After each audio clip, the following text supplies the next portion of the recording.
Hello, my name is Erin Lichty and I'm an immigration attorney, and I am here today to talk to you about a question that I get all the time from clients who are in removal proceedings, and that is, when am I going to get my work permit? When can I apply for it? And the answer is this. So once you file your asylum application, if you are in fact planning on filing for asylum, once you get your application in, there's a clock that starts, okay? So the clock starts ticking. It should start ticking if there are no issues. And once 150 days pass on that clock, then you will be able to file your work authorization application, the 765. So once that's filed, then it will be able to be adjudicated after 30 more days pass, the 180 days pass, then you're eligible to receive your work authorization.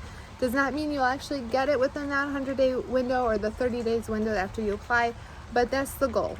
Then once you get that, there's a box that you can check to request that your social security number comes through as well, that that all kind of happens with one application.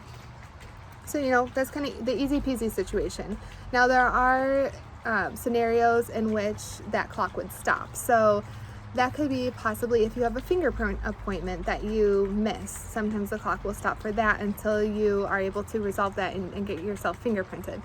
It could stop because there's been a motion to continue, and they're gonna want to figure out at your next hearing whether or not that was an applicant caused delay, or maybe if they think that reason somehow qualifies for not an applicant caused delay. So there's different things like that that can cause that clock to stop. Another thing that I've seen once is where the clock doesn't start in the first place because the individual has missed the 1-year deadline. That 1-year bar happened after 1 year passed from their entry, they're barred from getting asylum, and then the clock never starts in the first place because they're already not going to get asylum, which I think is, it's not something that always happens, but it could happen. Another great reason to just not miss that 1-year deadline, that 1-year bar. Just get it in, get it done. There's no harm in just moving a little quicker, typically.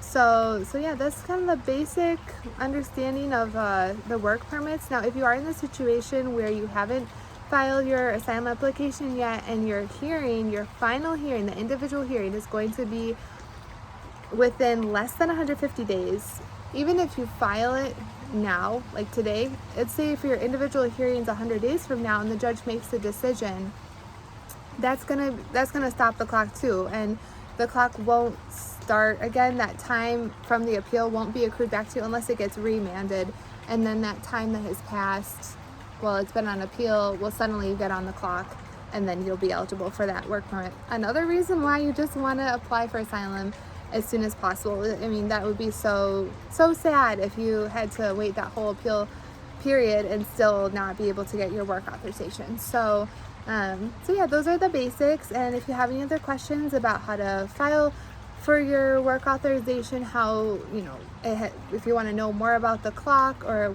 whether or not you think you're eligible for it, or how to apply, any of those issues or any other immigration question, I'm here for you. So please reach out to me in the contact information below, or you can just check out my website, www.lichtylaw.com. It's LIECHTY law.com.